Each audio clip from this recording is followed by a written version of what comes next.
You're listening to the N2K Space Network.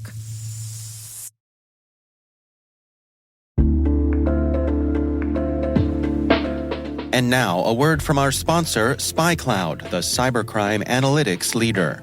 SpyCloud disrupts cybercrime by telling you what criminals know about your business and your customers, so you can take action to prevent ransomware, session hijacking, account takeover, and online fraud. SpyCloud constantly recaptures and analyzes new data from the criminal underground, including credentials, session cookies, and PII siphoned from malware-infected devices. With knowledge of the specific exposed data criminals have in hand from InfoStealer malware on managed and unmanaged devices, security teams can respond with a more efficient and effective process called post-infection remediation that fits seamlessly into existing incident response frameworks. Get SpyCloud's post-infection remediation guide outlining the 7 steps for preventing a malware infection from becoming a full-blown ransomware incident. Visit spycloud.com/cyberwire. That's spycloud.com/cyberwire. And we thank SpyCloud for sponsoring our show.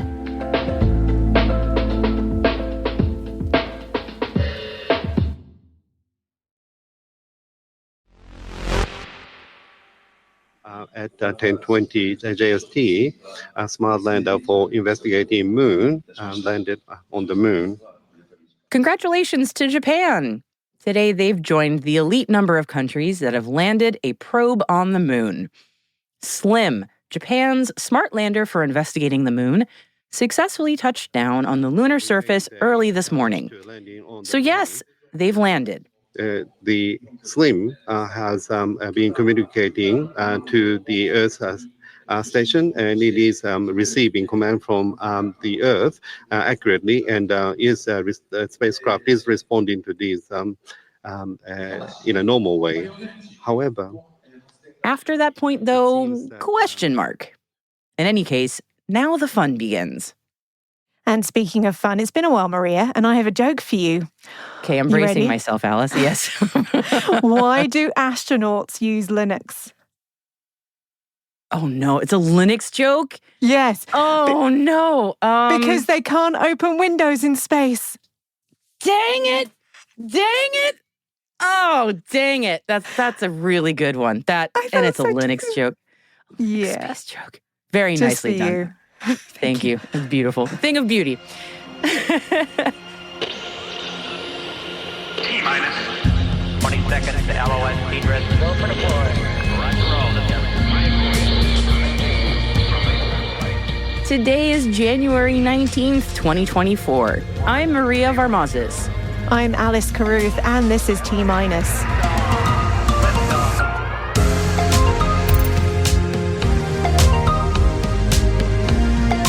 Japan's lunar lander arrives on the moon. NOAA's OSC announces partners for its consolidated Pathfinder project. ESA finds ice at Mars's equator.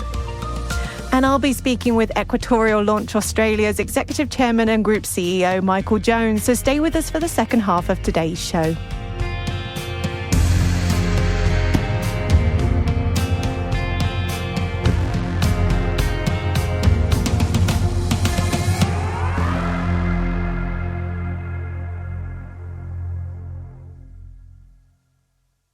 And we start this briefing today with incredible news. Japan has become the 5th country to land a lunar probe on the moon.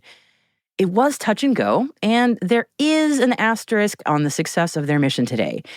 So earlier today, we all watched the live feed on the edge of our seats this morning, watching a graphic that kind of reminded me of the lunar lander game that shipped with Windows 3.1. Anyway, moment by moment, we watched the numbers tick down during SLIM's final descent to the lunar surface. And then it all went silent as it appeared to land a bit below the 0 line and then go upside down, maybe on its side on purpose. We're not really honestly sure what happened. And then the JAXA feed ended.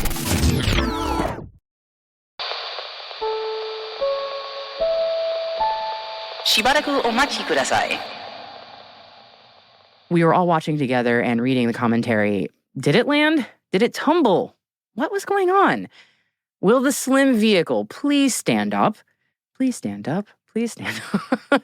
We continued to wait for the promised press conference. And a bit later, the team confirmed that communication with the vehicle had been established and JAXA is receiving data. So again, it was a soft lunar landing success for SLIM. And the two baseball-sized lunar rovers on this mission, LEV-1 and LEV-2, were also successfully deployed.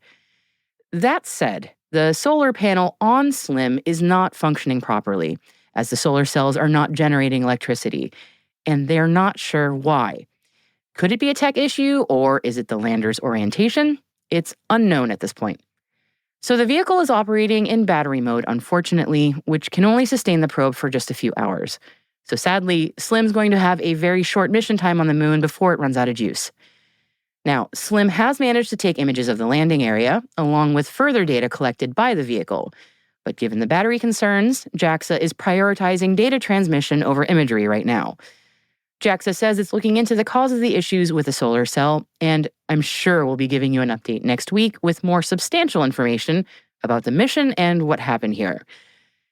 As for the two mini rovers, they can communicate with Earth directly, so even if and when SLIM runs out of power, the rovers can still continue their work. And these rovers were built by the toy company Takara Tomy, which you might know makes transformers. So LEV-1 can hop, and LEV-2 can actually transform, and both of them can take photos. So here's hoping we see some interesting images from these robots in disguise. Destroy the evil forces of the Decepticons, the Transformers. So yeah, not to bury the lead here, but Japan put Transformers on the moon. Super cool. Oh my gosh.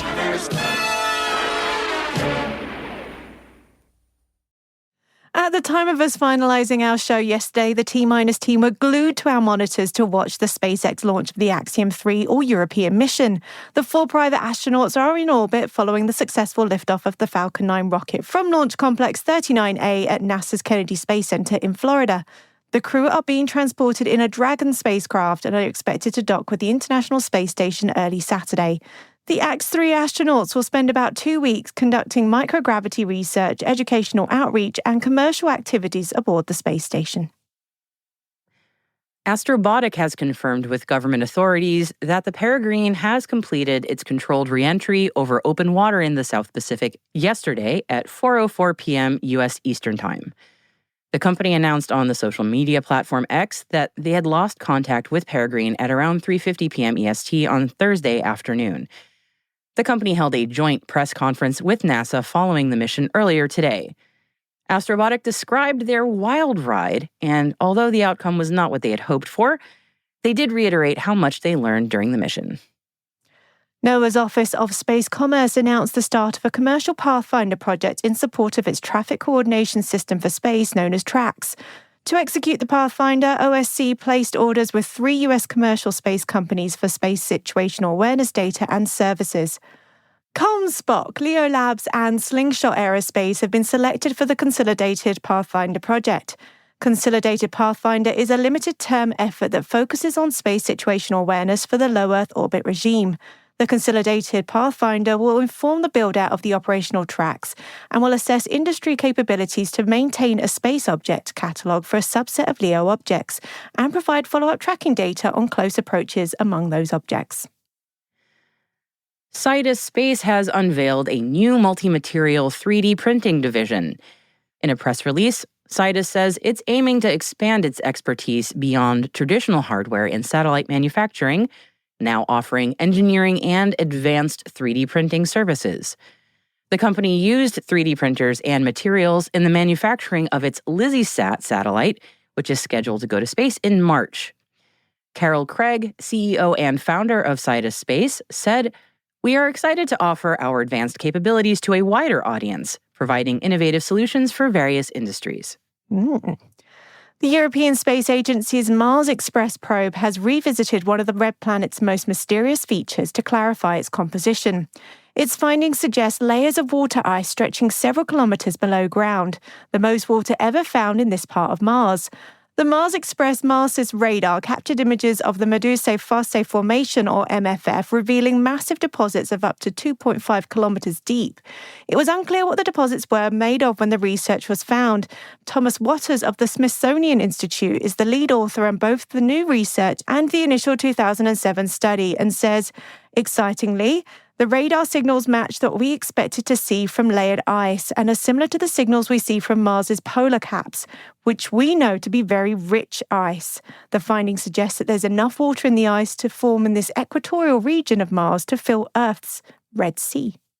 Wow. A Chinese startup has successfully conducted a vertical takeoff and landing of a reusable rocket. According to the press release, the Zhuchui 3 VTVL-1 reusable vertical takeoff and recovery verification rocket, also known as the VTVL-1 test rocket, was developed by Blue Arrow Aerospace Technology and was launched at the Jiuquan Satellite Launch Center. The flight time of this test lasted about 60 seconds, reaching an altitude of about 350 meters before smoothly landing at an accurate point.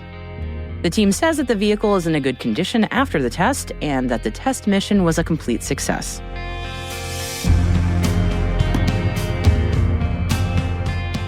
That concludes our briefing for today, but you'll find further information on all the stories we've mentioned by following the links in our show notes. We've also included a new CEO announcement from Scout Space and an update from Astroscale on its refueling mission for the US Space Force. Hey T-Minus crew, tune in tomorrow for T-Minus Deep Space, our show for extended interviews, special editions, and deep dives with some of the most influential professionals in the space industry. And tomorrow we have Michael Jones talking about the commercial spaceport Equatorial Launch Australia. Check it out while you're grocery shopping, driving your kids to their endless social engagements, or simply relaxing by the fireplace while you're trying to keep warm, at least up here in the northeast of the US anyway. Yeah, there's no need for fires in the southwest. You don't want to miss it.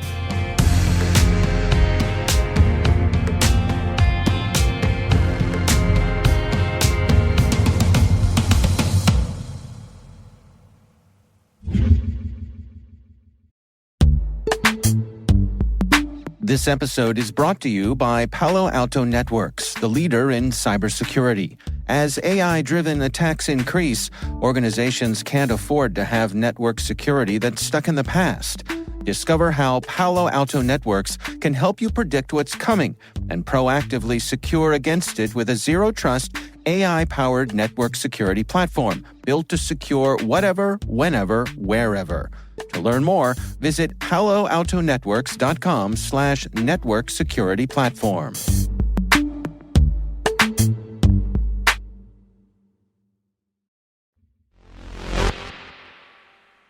Our guest today is Equatorial Launch Australia's Executive Chairman and Group CEO, Michael Jones. I asked Michael to tell us more about the first commercial launch facility in Australia. We aspire to being the leading multi-user commercial spaceport in the world. All of our customers are from a global basis, so probably 1/3 in Europe, 1/3 US, and 1/3 out of Asia.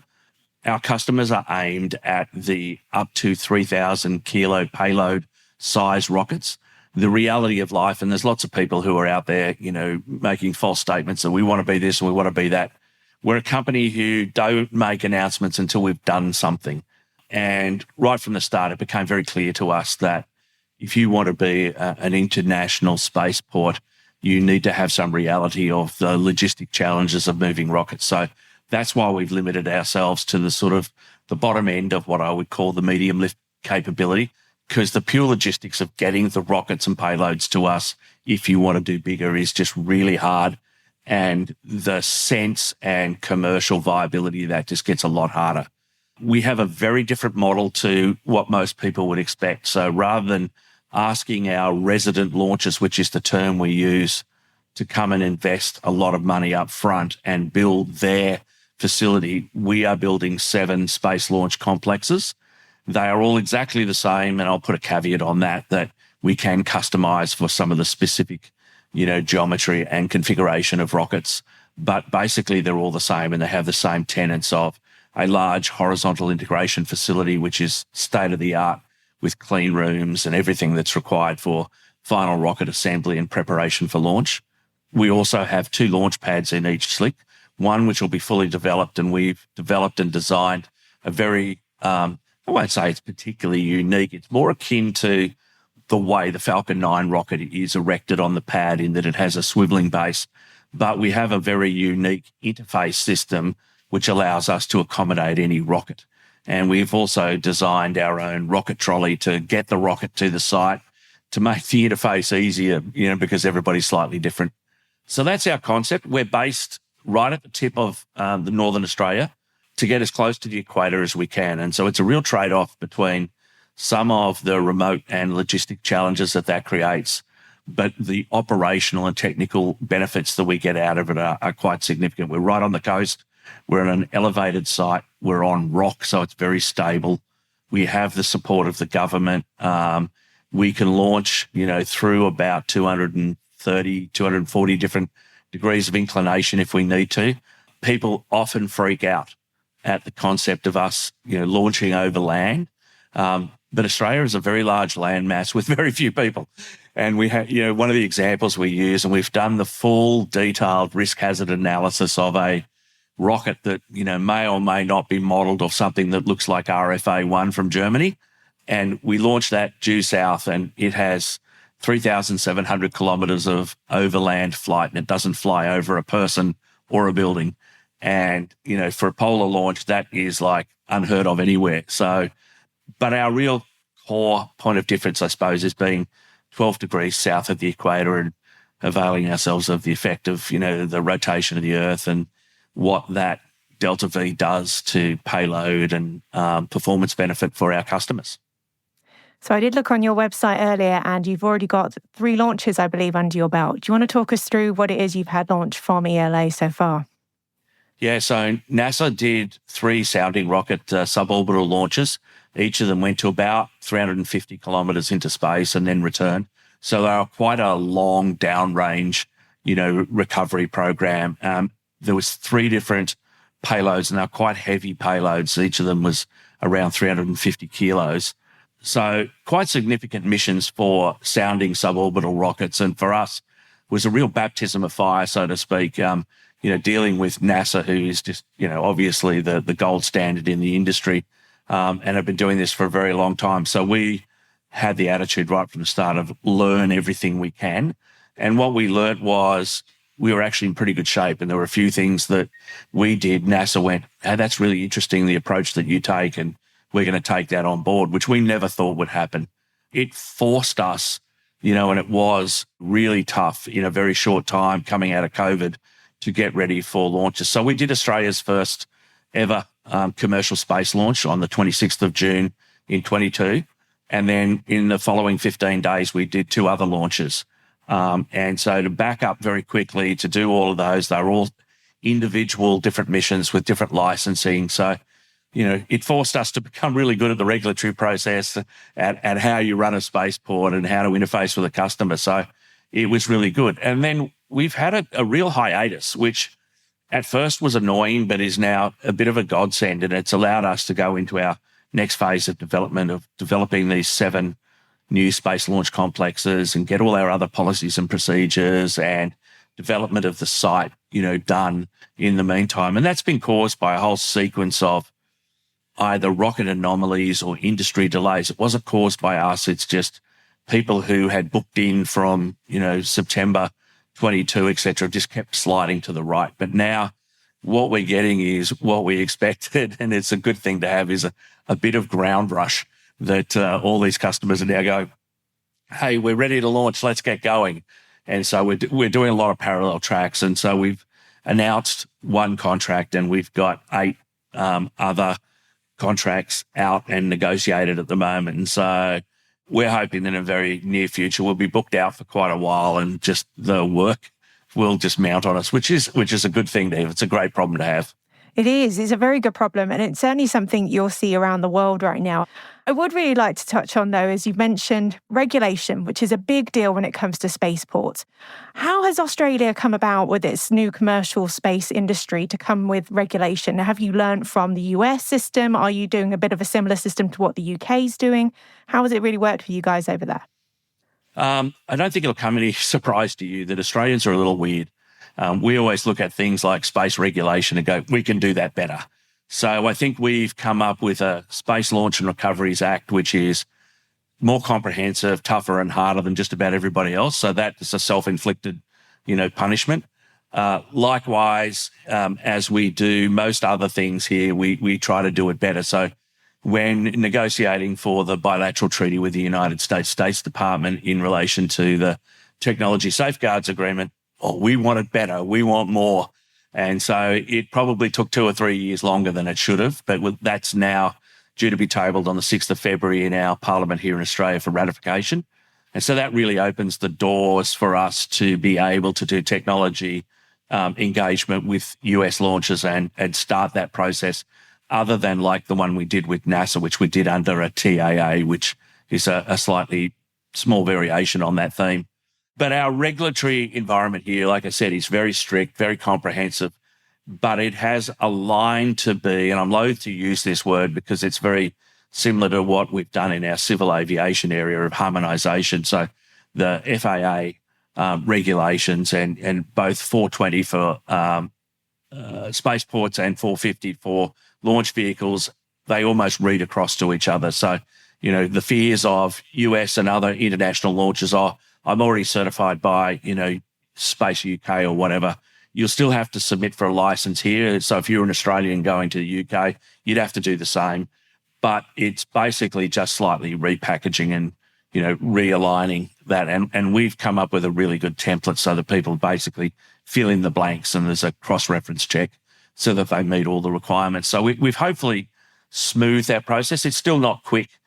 They're still very thorough, as it is everywhere else. I mean, I remember talking to one of our US, prospective launch customers, and they go, we're going out to the Cape. We're expecting our license. Well, 18 months later, they still didn't have their license. So even though they thought, that the US had this absolutely scanned and the FAA would approve them instantly, everybody's taking a while because nobody wants to be the person who goes, why did they get a license if there's a mishap in any way? So I think it's a prudent step, and I think it'll improve over time.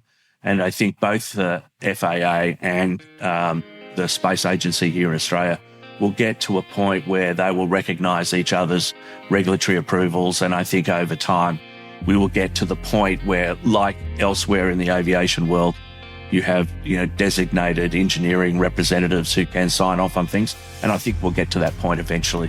The new space world needs to mature a little bit, because that would be an unrealistic expectation at this point in time.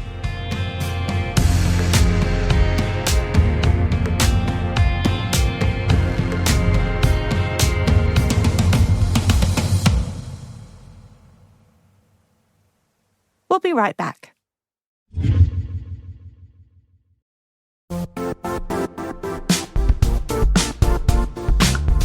Now, a word from our sponsor, the Johns Hopkins University Information Security Institute, currently seeking qualified applicants for its innovative Master of Science in Security Informatics degree program. Study alongside world-class interdisciplinary experts and gain unparalleled educational, research, and professional experience in information security and assurance. Interested U.S. citizens should consider the National Science Foundation's CyberCore Scholarship for Service program, which covers tuition and a $6,000 annual professional development allowance, as well as providing a $37,000 additional annual stipend. Apply for the scholarship and the fall semester by March 1st. Learn more at cs.jhu.edu/MSSI.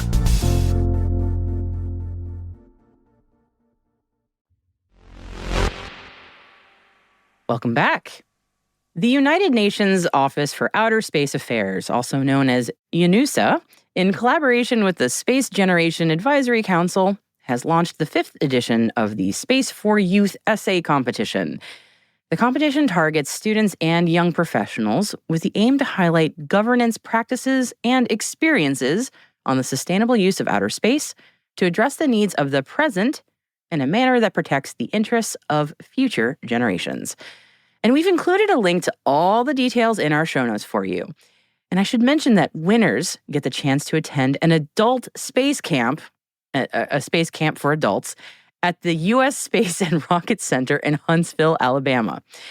Super cool, but, Alice and I have a little bone to pick with UNUSA, because we get it. It's a program aimed at the youths, which is technically, 18 to 35-year-olds, in case you're wondering. But we just happen to be just a hair outside of the age limit. Just a hair. Just a bit. We are no longer considered youth. Womp womp. So, come on, UNUSA. What do you have for those of us who are above that age limit but are still very much in our prime? Is there a midlife crisis option? There better be. Come on.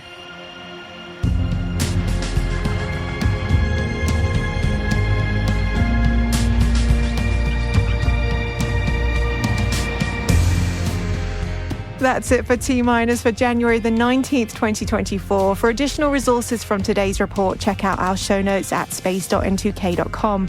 We'd love to know what you think of this podcast. You can email us at space@n2k.com or submit the survey in our show notes. Your feedback ensures we deliver the information that keeps you a step ahead in the rapidly changing space industry. We're privileged that N2K and podcasts like T-Minus are part of the daily routine of many of the most influential leaders and operators in the public and private sector, from the Fortune 500 to many of the world's preeminent intelligence and law enforcement agencies. N2K's strategic workforce intelligence optimizes the value of your biggest investment, your people. We make you smarter about your team while making your team smarter. Learn more at n2k.com. This episode was produced by Alice Carruth, mixing by Elliot Peltzman and Trey Hester, with original music and sound design by Elliot Peltzman. Our executive producer is Jen Iben. Our VP is Brandon Karpf. And I'm Maria Varmazes. Thanks for listening. Have a great weekend.